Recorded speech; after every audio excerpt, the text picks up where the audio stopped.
Hello students, આજે આપણે ધોરણ 11નું ચેપ્ટર નંબર 14ના લેક્ચર નંબર 7માં કેમિઓસ્મોટિક સિદ્ધાંત અને ભેગું શ્વસન સંતુલન ચાર્ટ, તો એની આપણે ચર્ચા કરવાની છે. ચલો, કેમિઓસ્મોટિક સિદ્ધાંત આગળનું ચેપ્ટર જે આપણું છે પ્રકાશ સંશ્લેષણ, તો આપણને ખબર છે કેમિઓસ્મોટિક સિદ્ધાંત એ પટલની સાથે સંકળાયેલી એટીપી સંશ્લેષણની ક્રિયા છે. ચલો, પણ પ્રકાશ સંશ્લેષણની ક્રિયામાં આપણે જે કેમિઓસ્મોટિક સિદ્ધાંત ભણ્યા છીએ, તો ત્યાં એટીપી સંશ્લેષણની ક્રિયા એ હરિતકણના પટલ સાથે સંકળાયેલી ક્રિયા છે. તો હરિતકણમાં ખાસ કરીને થાઇલેકોઇડ. ચલો, હવે શ્વસનની ક્રિયામાં એ જ થિયરી પાછી આપણે ભણવાની છે, પણ આ વખતે એટીપી સંશ્લેષણની ક્રિયા સાથે જે પટલ સંકળાયેલું છે એ પટલ કણાભસૂત્રનું અંતઃપટલ છે.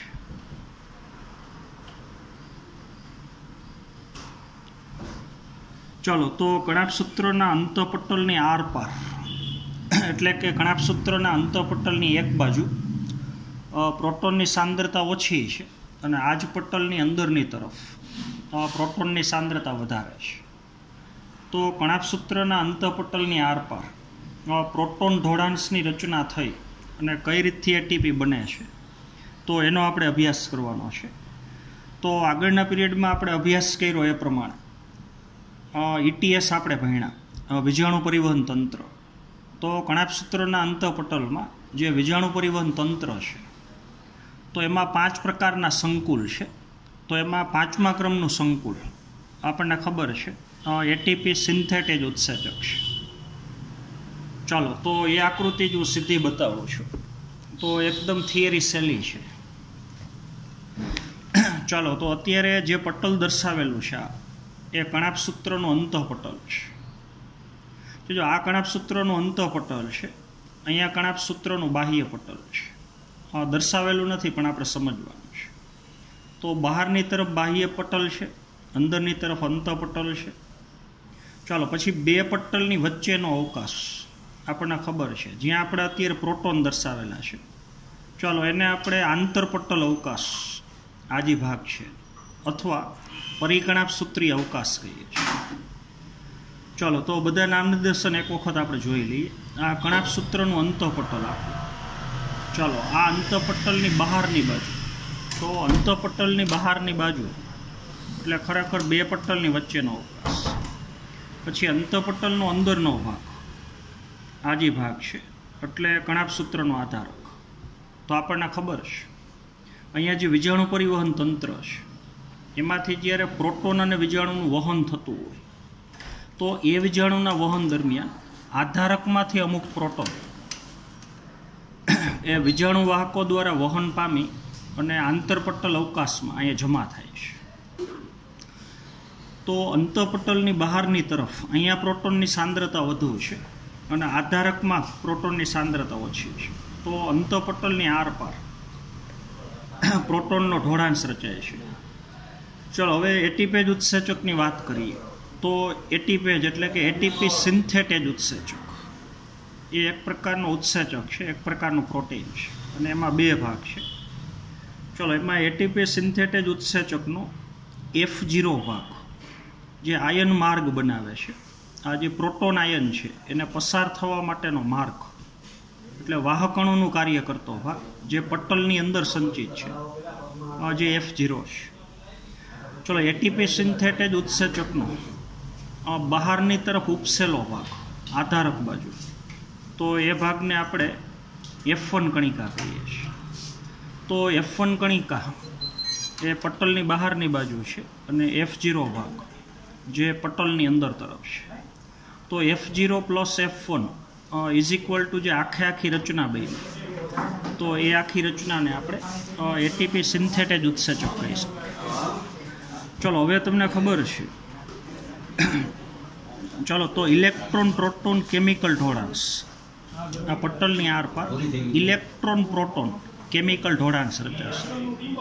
ચલો, તો પ્રોટોન અને ઇલેક્ટ્રોનનો પટલની આરપાર ઢોળાંશ રચાય છે. અહીંયા પ્રોટોનની સાંદ્રતા વધુ છે અને અહીંયા પ્રોટોનની સાંદ્રતા ઓછી છે. તો આંતરપટલ અવકાશની અંદર જે પ્રોટોન જમા થયેલા છે એ વિદ્યુત રસાયણ ઢોળાંશને અનુસરીને F0 અને F1ના માર્ગેથી પસાર થઈને કણાભસૂત્રના આધારકમાં આવે છે. ચલો, જ્યારે પ્રોટોનની એક જોડ આંતરપટલ અવકાશમાંથી F0ના માર્ગે આધારક તરફ આવે છે ત્યારે ઉર્જા મુક્ત થાય છે ને એ ઉર્જાનો ઉપયોગ આ ઉત્સેચકને સક્રિય કરવા માટે થાય છે અને જેથી એડીપીનું ફોસ્ફરીકરણ થઈ અને રૂપાંતરણ એટીપીમાં થાય છે. તો હવે તમે જાણો છો કે એક NaDH2ના અણુનું વિઘટન થાય, એક NaDH2ના અણુનું વિઘટન થાય તો પ્રોટોનની જોડ અહીંથી 3 વખત પસાર થાય તો અહીંયા 3 એટીપી બને અને એક FADH2ના અણુનું વિઘટન થાય ત્રીજા તબક્કામાં તો 2 વખત પ્રોટોનની જોડ અહીંથી પસાર થાય છે તો 2 એટીપી બને છે. હાલો, તો આખી થિયરી વાંચું છું. ચલો, પટલ સાથે સંકળાયેલ એટીપી સંશ્લેષણની ક્રિયાવિધિના વિષયમાં તમે પહેલાં અભ્યાસ કરી ચૂક્યા છો અને જેને અગાઉના પ્રકરણમાં રસાયણાશ્રુતિ અધિતર્ક એટલે કે કેમિઓસ્મોટિક સિદ્ધાંત દ્વારા વર્ણવેલ છે. ચલો, જેમ કે પહેલાં વર્ણવેલું છે કે ઇલેક્ટ્રોન પરિવહન તંત્ર દરમિયાન મુક્ત ઉર્જાનો ઉપયોગ એટીપી સિન્થેટેજ એટલે 5મા ક્રમનું સંકુલની મદદથી એટીપીનું સંશ્લેષણ થાય છે. ચલો, આ સંકુલ 2 મુખ્ય ઘટક F0 તેમજ F1થી બનેલા છે. ચલો, F1 શીર્ષ પ્રદેશની રચનામાં પરિઘીય પટલમય પ્રોટીન સંકુલની બનેલી છે. એટલે F1 શીર્ષ પ્રદેશની રચના પરિઘીય પટલમય પ્રોટીન એટલે કે પરિઘીય એટલે ફરતી બાજુ આવેલું, પટલમય પ્રોટીન એટલે પટલની રચનામાં આવેલું પરિઘીય પ્રોટીન, બહિર્ગત પ્રોટીન. ચલો, જ્યાં અકાર્બનિક ફોસ્ફેટ અને એડીપીમાંથી એડીપી પ્લસ પી એટલે એડીપી સાથે અકાર્બનિક ફોસ્ફેટ જોડાય અને એનું રૂપાંતરણ એટીપીમાં થાય છે. ચલો, F0 એક અંતર્ગત કલા પ્રોટીન છે. આ F0 અંતર્ગત એટલે કલા એટલે પટલ, તો પટલની અંદર આવેલું પ્રોટીન છે અને જે ચેનલ આયન માર્ગ બનાવે છે અને જેના દ્વારા પ્રોટોન છે આંતરિક પટલને પાર કરે છે. ચલો, ચેનલ દ્વારા પ્રોટોન પસાર થવાથી આ ચેનલ દ્વારા જ્યારે પ્રોટોનની જોડ પસાર થાય છે હાલો તો એના લીધે એટીપીના ઉત્પાદન માટે F1 ઘટકની ઉત્સેચકીય સપાટી સાથે જોડવામાં આવે છે. તો જ્યારે પ્રોટોન અહીંથી પસાર થાય ત્યારે ઉત્સેચક અહીંયા સક્રિય બને એટલે એક એડીપી સાથે પી થઈ અને એનું રૂપાંતરણ એટીપીમાં થાય છે. તો ઇલેક્ટ્રોન પ્રોટોન કેમિકલ ઢોળાંશના ફળ સ્વરૂપે 2H+ આયન આંતરપટલીય અવકાશમાંથી F0માં થઈ અને કણાભસૂત્રના મેટ્રિક્સ તરફ એટલે કે આધારક તરફ ગતિ કરે છે અને જેથી એક એટીપીના અણુનું નિર્માણ થાય છે. ચાલો, હવે આની સાથે જ બીજો એક ક્વેશ્ચન આપણે સમજવાનો છે, શ્વસન સંતુલન ચાર્ટ. તો એની આપણે થોડી ચર્ચા કરીએ. ચાલો, હવે પ્રશ્નનો હેતુ પહેલાં તો શું છે તો કે જારક શ્વસનની અંદર જો બરોબર સમજવાનું છે. ચાલો, ગ્લુકોઝના એક અણુ જ્યારે વિઘટન થાય છે તો ગ્લુકોઝના અણુનું વિઘટન થવાથી ખરેખર કેટલા એટીપી બને છે જો એ આપણે સમજવાનું છે. ચાલો, તો પહેલાં થોડો બેઝ જ આપણે સમજી લઈએ, જો બરોબર સમજવાનું છે. ચાલો, જો ગ્લુકોઝના એક અણુનું અજારક શ્વસન થાય તો આપણને ખબર છે વધુમાં વધુ 2 એટીપી બને છે અને એક ગ્લાયકોલિસિસમાં બને છે. ચાલો, ત્યાં ગ્લુકોઝના અણુનું અપૂર્ણ વિઘટન થાય છે. આપણને ખબર છે ગ્લુકોઝના અણુનું વિઘટન થાય પણ અપૂર્ણ થાય, આંશિક વિઘટન થાય. ચાલો, અને જારક શ્વસનની અંદર જો ગ્લુકોઝના અણુનું વિઘટન થાય તો વિઘટન પૂર્ણ વિઘટન થાય તો ખરેખર 36 અથવા 38 એટીપી બને છે. આદિકોષ કેન્દ્રીય કોષમાં 38 એટીપી બને અને સુકોષ કેન્દ્રીય કોષમાં 36 એટીપી. આવું શા માટે છે એની ચર્ચા આપણે આગળ કરીએ છીએ. તો અજારક શ્વસનમાં મુક્ત થતી ઉર્જા ઓછી હોય એટલે 2 એટીપી જ બને, કારણ કે ગ્લુકોઝના અણુનું પૂર્ણ વિઘટન ન થાય. જારક શ્વસનમાં વધુ એટીપી બને છે કારણ કે ગ્લુકોઝના અણુનું પૂર્ણ વિઘટન થાય તો મુક્ત થતી ઉર્જા વધારે હોય. અજારક અને જારક શ્વસનની નિપજો અલગ હોય. આપણને ખબર છે અજારક શ્વસન થાય તો નિપજ તરીકે ethyl alcohol, lactic acid, ethyl alcohol ભેગું CO2 બને. જારક શ્વસન થાય તો ગ્લુકોઝના અણુનું પૂર્ણ વિઘટન થઈ CO2 અને પાણી બને છે. તો એ આપણે જાણીએ છીએ. ચાલો, તો હવે સિદ્ધાંત શું કહેવા માગે છે એ આપણે ખાસ સમજવાનું છે. ચાલો, એટલે જારક શ્વસનની અંદર જ્યારે ગ્લુકોઝનું અણુ તૂટે છે, એક ગ્લુકોઝના અણુનું જ્યારે પૂર્ણ વિઘટન થાય તો વાસ્તવિક રીતે કેટલા એટીપી બને છે. તો આપણે આ સાચી ગણતરી કરી શકીએ કે નહીં? તો જારક શ્વસનની ક્રિયા દરમિયાન એક ગ્લુકોઝના અણુનું પૂર્ણ વિઘટન થવાથી ખરેખર હમણાં આપણે વાત કરી એ પ્રમાણે કે 36 કે 38 એટીપી બને છે. તો એ એટીપીની ગણતરી કરવી શું શક્ય છે? ચાલો, હવે જો જારક શ્વસનની ક્રિયામાં ખરેખર કેટલા એટીપી બને છે એક ગ્લુકોઝના અણુના વિઘટન દરમિયાન, એની આપણે ગણતરી કરવી હોય કે 36 કે 38 એટીપી કેવી રીતથી બને છે, તો અમુક આપણે કલ્પનાઓ કરવી પડે. ચાલો, જો એ કલ્પના પ્રમાણે જારક શ્વસનની ક્રિયા થતી હોય તો આપણે વાસ્તવિક રીતે કેટલા એટીપી બને છે એ આપણે ગણતરી કરી શકીએ. ચાલો, પણ આપણે જે કલ્પના 4 સમજવાની છે એ 4 કલ્પના જો ફળીભૂત થતી હોય, એટલે એ પ્રમાણે જો જારક શ્વસન થતું હોય તો આપણે જે એટીપીની ગણતરી કરીએ છીએ કે એક ગ્લુકોઝના અણુનું વિઘટન થવાથી 36 કે 38 એટીપી બને છે, તો એ વસ્તુ સાચી છે. ચાલો, પણ જે 4 કલ્પના આપણે ભણવાની છે એ પ્રમાણે દર વખતે જારક શ્વસન થતું હોય એ ખરેખર જરૂરી નથી. ચાલો, તો એ હવે હું ટેક્સ્ટબુક પ્રમાણે થોડું રીડ કરું છું. ચાલો, પ્રત્યેક ઓક્સિડાઇઝ ગ્લુકોઝ એટલે એક ગ્લુકોઝના અણુનું જ્યારે જારક શ્વસનની ક્રિયામાં ઓક્સિડેશન થાય, એનું વિઘટન થાય, તો પ્રત્યેક ઓક્સિડાઇઝ ગ્લુકોઝ અણુથી નિર્માણ થનાર વાસ્તવિક એટીપી એટલે કે ખરેખર એટીપીના કેટલા અણુ બને છે એની ગણતરી કરવી હવે સંભવિત છે. જો એ ગણતરી આપણે કરવી હોય તો એ ગણતરી કરી શકીએ, પણ એક ગ્લુકોઝના અણુનું વિઘટન થવાથી વાસ્તવિક રીતે ચોક્કસ આટલા એટીપી બને છે એ ગણતરી તમે કરી શકો, પણ અમુક કલ્પનાને આધારે કરી શકો.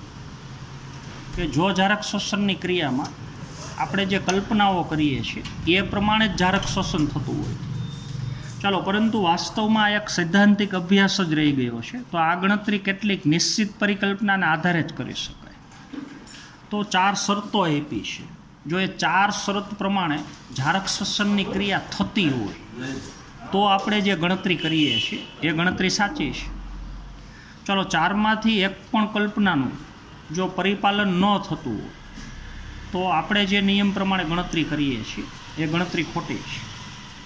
ચાલો, તો એ 4 કલ્પનાઓ કઈ છે? ચાલો, આ એક ક્રમિક, સુવ્યવસ્થિત અને ક્રિયાત્મક પરિપથ છે. આપણને ખબર છે જારક શ્વસનની ક્રિયામાં 3 તબક્કા: ગ્લાયકોલિસિસ, ક્રેબ્સ ચક્ર અને ETS. ચાલો, એટલે આપણે કલ્પના કરવાની છે કે 3 તબક્કા ક્રમમાં જ થતા હોય અને 3 તબક્કામાં જે પેટા તબક્કાઓ છે એ કન્ટિન્યુ ક્રમમાં થતા હોય. એટલે જો આ પરિપથ એકદમ ક્રમિક હોય, સુવ્યવસ્થિત હોય અને ક્રિયાત્મક પરિપથ હોય, ક્રિયા માટેના બધા ઉત્સેચકો જરૂર પડે ત્યારે સક્રિય જોવા જોઈએ, તો જ એક ઘટકનું આગળ રૂપાંતરણ થાય, તો એટીપી આપણે જે કલ્પના પ્રમાણે કરીએ છીએ એ પ્રમાણે એટીપી બની શકે. ચાલો, પછી જેમાં એક ક્રિયાસ્થાનથી બીજા ક્રિયાસ્થાનનું નિર્માણ થાય છે, એક ક્રિયાસ્થાનથી બીજું ક્રિયાસ્થાન. દાખલા તરીકે ગ્લુકોઝમાંથી ગ્લુકોઝ 6 ફોસ્ફેટ બને છે, વળી પાછું ગ્લુકોઝ 6 ફોસ્ફેટમાંથી ફ્રુક્ટોઝ 6 ફોસ્ફેટ બને છે, એમાંથી ફ્રુક્ટોઝ 1,6 બાયફોસ્ફેટ બને છે. ચાલો, જેમાં ગ્લાયકોલિસિસથી શરૂ થઈ જો TCA ચક્ર અને ETS પરિપથ એક પછી એક આવે છે. એટલે જો આ નિયમનું પાલન થતું હોય, આ પ્રમાણે જો શ્વસન થતું હોય, તો આપણે એટીપીની જે ગણતરી કરીએ છીએ કે એક ગ્લુકોઝના અણુનું વિઘટન થવાથી 36 કે 38 એટીપી બને છે, તો એ સાચું છે. ચાલો, બીજી પરિકલ્પના. ચાલો, ગ્લાયકોલિસિસમાં સંશ્લેષિત થયેલા NADH2 કણાભસૂત્રમાં આવે છે.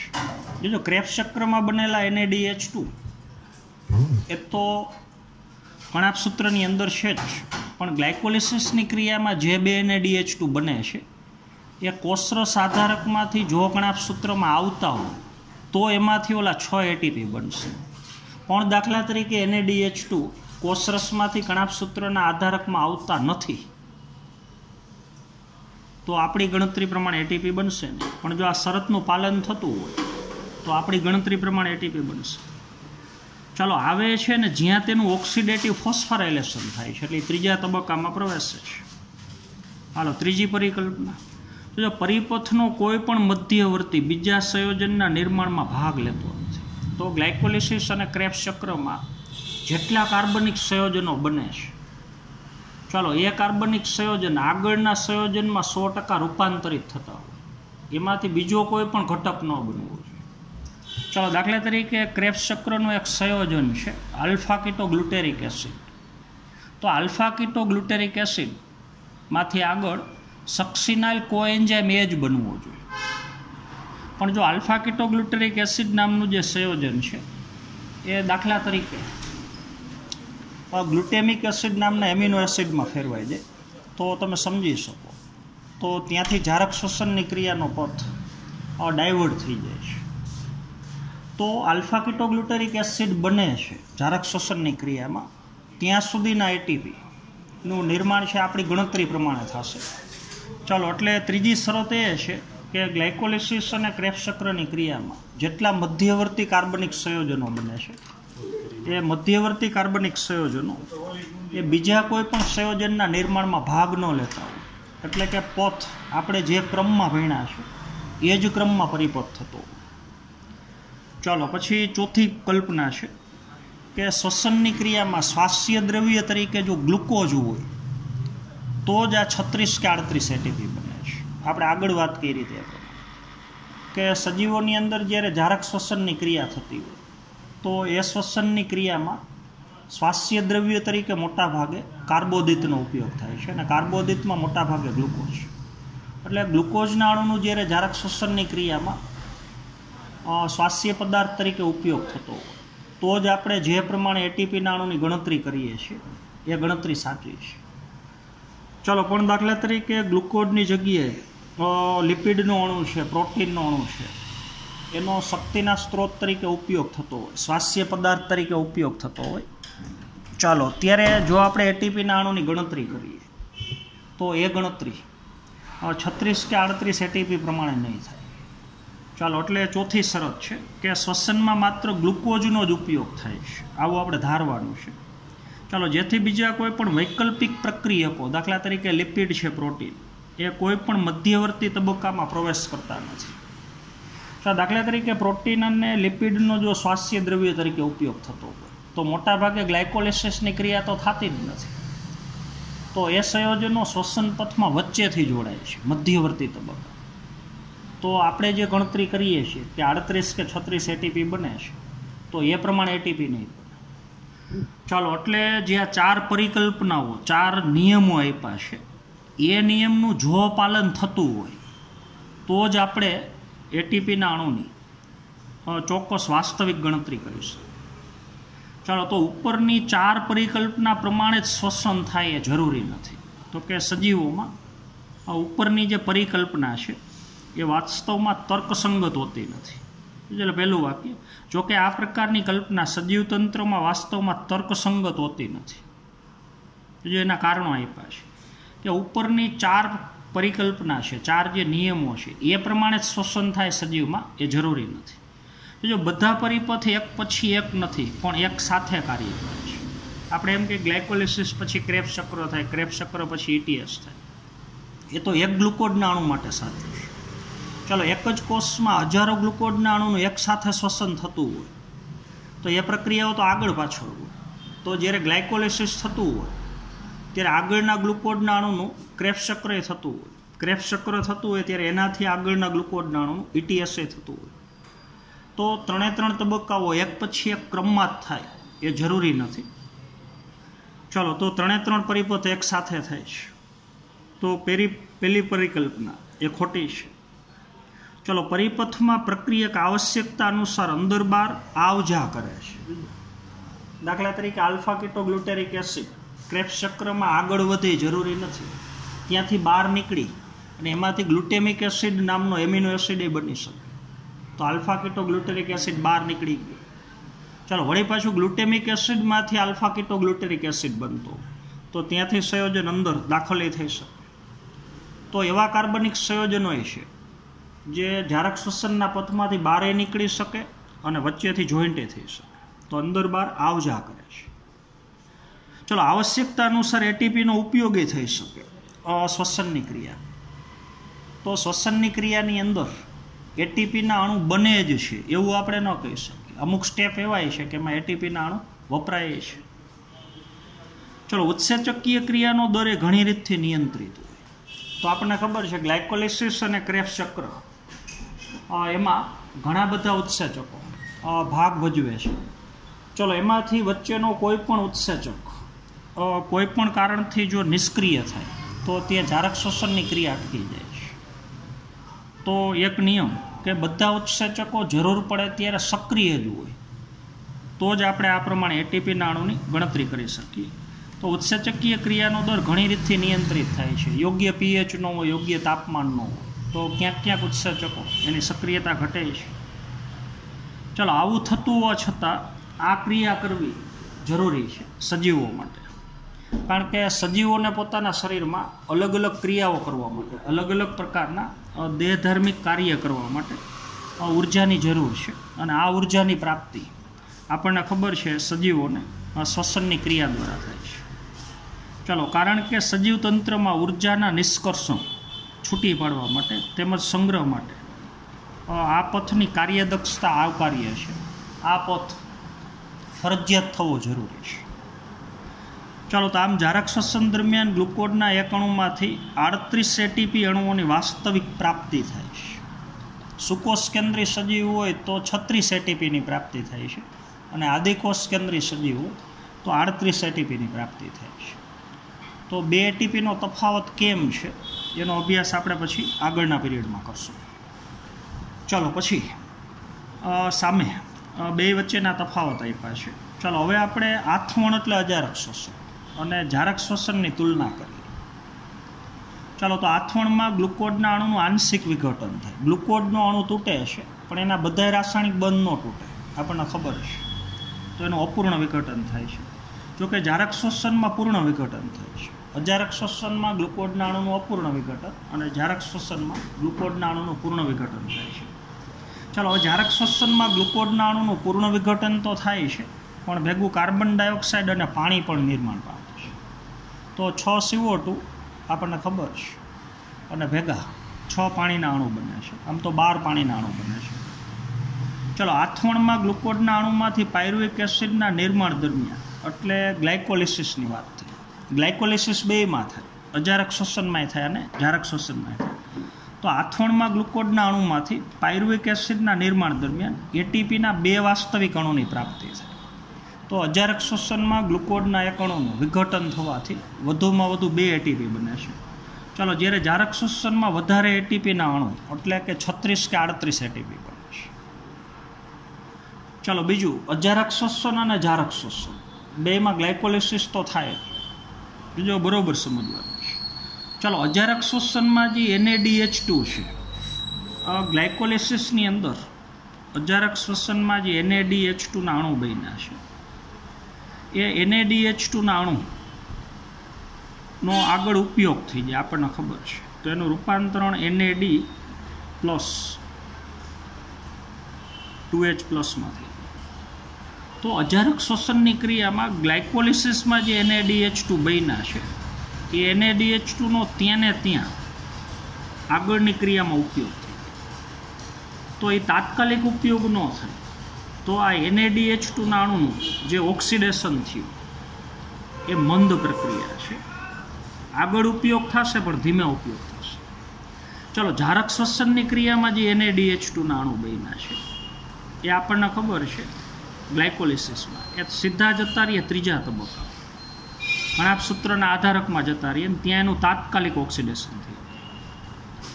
તો અજારક શ્વસનની અંદર NADH2ના અણુનું ઓક્સિડેશન મંદ પ્રક્રિયા છે, જ્યારે જારક શ્વસનમાં આ પ્રક્રિયા તીવ્ર ગતિથી થાય. એટલે અજારક શ્વસન થતું હોય તેમાં જે NADH2 બન્યા છે એ ત્રીજા તબક્કા ઓક્સિડેટિવ ફોસ્ફોરીકરણમાં જાય જ નહીં, એનો ત્યાં ને ત્યાં રિડક્શનની ક્રિયા માટે ઉપયોગ થઈ જાય છે. તો બે ક્રિયા વચ્ચેનો આ મુખ્ય તફાવત છે. ચાલો તો આજના પીરિયડમાં આપણે અહીંયા સુધી રાખશું. ચાલો આવતા પીરિયડમાં હવે એક ગ્લુકોઝના અણુનું જારક શ્વસન થવાથી ખરેખર 36 કે 38 ATP કઈ રીતથી બને છે અને ભેગો આપણે ઉભયધર્મી પરિપથ આના પછીનો પ્રશ્ન, તો એની ભેગી આપણે ચર્ચા કરવાની છે. તો આજના પીરિયડમાં આપણે અહીંયા સુધી રાખશું. Thank you.